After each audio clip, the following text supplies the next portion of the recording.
नमस्ते। आज हम एक ऐसे कॉन्सेप्ट को समझने वाले हैं जो हर बिजनेस की फाइनेंशियल हेल्थ के लिए बहुत जरूरी है। हम बात कर रहे हैं डेप्रिसिएशन की, यानी मूल्यह्रास। ये वो तरीका है जिससे कंपनियां अपनी संपत्ति, अपने एसेट्स की वैल्यू में जो गिरावट आती है, उसका हिसाब किताब रखती हैं। अच्छा, कभी सोचा है कि ऐसा क्यों होता है कि एक एकदम नई नवेली कार जैसे शोरूम से बाहर निकलती है उसकी कीमत थोड़ी कम हो जाती है, या फिर कोई महंगा सा कंप्यूटर कुछ ही सालों में पुराना क्यों लगने लगता है? ये सिर्फ हमारी डे टू डे लाइफ की बात नहीं है, बल्कि यहीं से एक बहुत जरूरी बिजनेस कॉन्सेप्ट की शुरुआत होती है। बिल्कुल। चीज़ों की वैल्यू का कम होना ये सिर्फ एक फैक्ट ऑफ लाइफ नहीं है, ये तो बिजनेस की दुनिया का एक बहुत ही फंडामेंटल प्रिंसिपल है। और इसी प्रिंसिपल को हम कहते हैं डेप्रिसिएशन। आज इसी को बिल्कुल आसान भाषा में समझने की कोशिश करेंगे। तो चलिए शुरू करते हैं। आज के इस डिस्कशन में हम क्या क्या कवर करने वाले हैं। सबसे पहले कि भाई ये डेप्रिसिएशन है क्या, और इससे मिलते जुलते कुछ और टर्म्स का क्या मतलब है, फिर ये इतना जरूरी क्यों है, उसके बाद इसे कैलकुलेट करने के दो सबसे पॉपुलर मेथड्स कौन से हैं, और आखिर में कोई बिजनेस कैसे तय करता है कि उसके लिए कौन सा तरीका बेस्ट है। तो सबसे पहले आइए समझते हैं कि अकाउंटिंग की दुनिया में डेप्रिसिएशन का असल मतलब क्या होता है। तो देखिए, सबसे ज़रूरी बात जो समझने वाली है वो ये है कि डेप्रिसिएशन एक सिस्टमैटिक प्रोसेस है। इसका मतलब मार्केट में एसेट की कीमत ऊपर नीचे होने से बिल्कुल नहीं है, नहीं, बल्कि ये उस एसेट की जो लागत है, उसकी जो कॉस्ट है, उसको उसकी पूरी यूजफुल लाइफ में, मतलब जितने साल वो चलेगा, उसमें सिस्टमैटिकली बांटने का एक तरीका है। और ये जो कमी है ये परमानेंट होती है, लगातार होती है और धीरे धीरे होती है। डेप्रिसिएशन से मिलते जुलते दो और शब्द हैं जिन्हें समझना जरूरी है। पहला है डिप्लीशन। ये टर्म तब इस्तेमाल होता है जब हम प्राकृतिक संसाधनों जैसे कि कोयले की खादान से कोयला निकालते हैं, तो जैसे जैसे कोयला निकलता है उस एसेट की वैल्यू कम होती जाती है। इसे ही डिप्लीशन कहते हैं। और दूसरा शब्द है अमोर्टाइजेशन। ये भी बिल्कुल डेप्रिसिएशन जैसा ही है, लेकिन ये उन एसेट्स के लिए है जिन्हें हम छू नहीं सकते, जिन्हें इनटैंजिबल एसेट्स कहते हैं, जैसे कि पेटेंट्स, कॉपीराइट्स या फिर कोई सॉफ्टवेयर। तो इन एसेट्स की लागत को उनकी यूजफुल लाइफ में बांटने के प्रोसेस को अमोर्टाइजेशन कहा जाता है। अब जब ये समझ आ गया है कि ये सब क्या है, तो अगला सवाल ये है कि आखिर ये इतना जरूरी क्यों है? मतलब एक बिजनेस को डेप्रिसिएशन का हिसाब रखने की आखिर जरूरत ही क्या है? इसके पीछे तीन बहुत बड़े कारण हैं। पहला, खर्च और आमदनी का सही सही मिलान करने के लिए। दूसरा, टैक्स प्लानिंग के लिए। और तीसरा, कंपनी की एक सच्ची और सही फाइनेंशियल पोजीशन दिखाने के लिए। इसे कहते हैं मैचिंग प्रिंसिपल, जो कि अकाउंटिंग का एक बहुत ही बेसिक रूल है।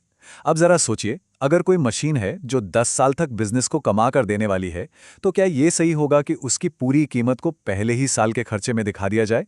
बिल्कुल नहीं। डेप्रिसिएशन क्या करता है, वो उस कीमत को उन पूरे 10 सालों में थोड़ा थोड़ा करके बांट देता है।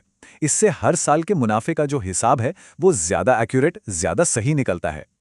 अब बात करते हैं टैक्स की। टैक्स के नजरिए से डेप्रिसिएशन एक बहुत ही मजेदार खर्च है।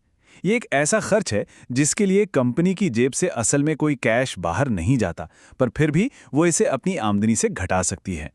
और इसका सीधा सीधा मतलब ये होता है कि कंपनी की टैक्सेबल इनकम कम हो जाती है, जिससे उसका टैक्स बिल भी कम हो जाता है। और सबसे आखिर में बात आती है ईमानदारी की, मतलब a true and fair position दिखाने की। अगर कोई कंपनी डेप्रिसिएशन का हिसाब किताब नहीं रखती, तो क्या होगा? उसकी बैलेंस शीट में उसके एसेट्स की वैल्यू उनकी असल कीमत से कहीं ज्यादा दिखाई देगी। और इससे क्या होगा? जो इन्वेस्टर्स हैं, जो बैंक्स हैं, उनको एक गलत पिक्चर मिलेगी, वो धोखा खा सकते हैं। तो डेप्रिसिएशन ये पक्का करता है कि बैलेंस शीट कंपनी की वैल्यू की एक सच्ची और सही तस्वीर पेश करे। तो ठीक है, अब बात करते हैं कि डेप्रिसिएशन को कैलकुलेट कैसे किया जाता है। इसका जो सबसे सीधा और सबसे कॉमन तरीका है, उसे कहते हैं स्ट्रेट लाइन मेथड। इस मेथड के पीछे का आइडिया बहुत ही सिंपल है। ये इस असम्पशन पर चलता है कि कोई भी एसेट अपनी पूरी यूजफुल लाइफ में हर साल बराबर वैल्यू खोता है। इसीलिए डेप्रिसिएशन का जो खर्चा है वो भी हर साल बिल्कुल एक जैसा रहता है, बिल्कुल एक सीधी रेखा की तरह। इसे एक छोटे से उदाहरण से समझते हैं। मान लीजिए एक एसेट की ओरिजिनल कॉस्ट है 2,50,000 रुपए। तो जैसा कि हम यहां देख सकते हैं, स्ट्रेट लाइन मेथड में हर साल डेप्रिसिएशन की रकम बिल्कुल सेम रहती है। इस केस में ये 20,000 रुपए हर साल है। बहुत ही सीधा और सरल हिसाब है।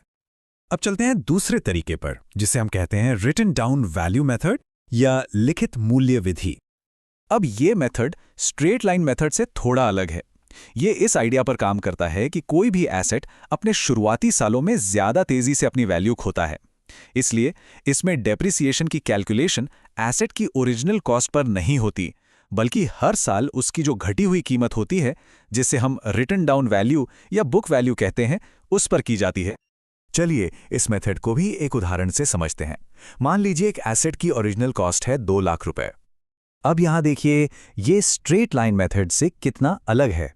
पहले साल में 10% के हिसाब से डिप्रिसिएशन हुआ 20,000 रुपए। अगले साल ये 10% बची हुई वैल्यू यानी 1,80,000 रुपए पर लगेगा, तो डिप्रिसिएशन हुआ 18,000 रुपए। और तीसरे साल ये और घटकर 16,200 रुपए हो गया। तो इस मेथड में डिप्रिसिएशन का अमाउंट हर साल कम होता जाता है।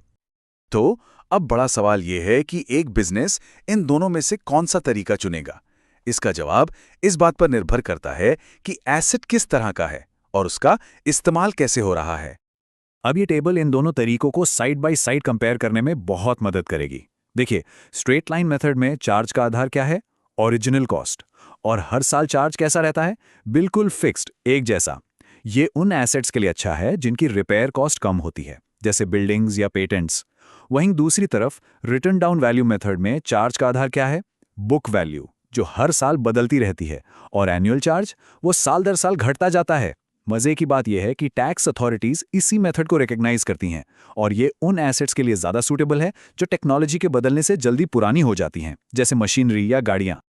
तो आखिर में हम ये कह सकते हैं कि डेप्रिसिएशन सिर्फ एक अकाउंटिंग एंट्री नहीं है। ये तो एक कहानी सुनाने का तरीका है। ये किसी भी एसेट की पूरी लाइफ की फाइनेंशियल स्टोरी बताता है। वो एसेट कैसे इस्तेमाल हो रहा है, उसकी वैल्यू कैसे धीरे धीरे कम हो रही है, और इसका बिजनेस के प्रॉफिट और टैक्स पर क्या असर पड़ रहा है। तो सवाल ये उठता है कि किसी कंपनी के एसेट्स उसकी फाइनेंशियल स्टोरी के बारे में क्या कह रहे हैं।